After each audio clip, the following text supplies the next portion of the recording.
ప్రతిఘటన టీవీకి స్వాగతం. క్షణక్షణం మీకోసం.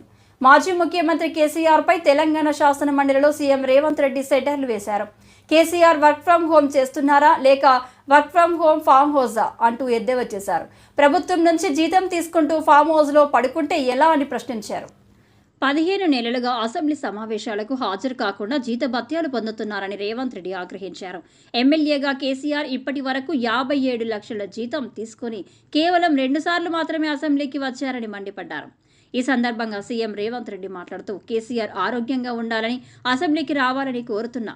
నిద్రపోయే వారికి లేపొచ్చు, కానీ నటించేవారిని లేపలేం. సభకు వచ్చి కేసీఆర్ విలువైన సూచనలు ఇవ్వాలి.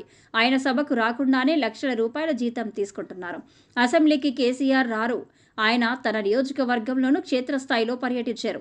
రైతుల ఆత్మహత్యలకు వారి అప్పులే ప్రధాన కారణం. ఎన్నికల్లో ఇచ్చిన హామీ మేరకు అధికారంలోకి వచ్చిన ఏడాదిలోనే రుణమాఫీ చేసిన ఘనత కాంగ్రెస్ ప్రభుత్వానిది. రైతులకు 2 లక్షల రుణమాఫీ చేశాం. 6 నెలల్లోనే 25,000 కోట్ల రుణమాఫీ కింద చెల్లించామన్నారు. అన్నదాతలకు క్వింటాల్ వరకు 500 రూపాయలు బోనస్ ఇస్తున్నామని, కాళేశ్వరం నుంచి చుక్క నీరు రాకుండానే 1.57 కోట్ల మెట్రిక్ టన్నుల ధాన్యం దిగుబడి సాధించామన్నారు.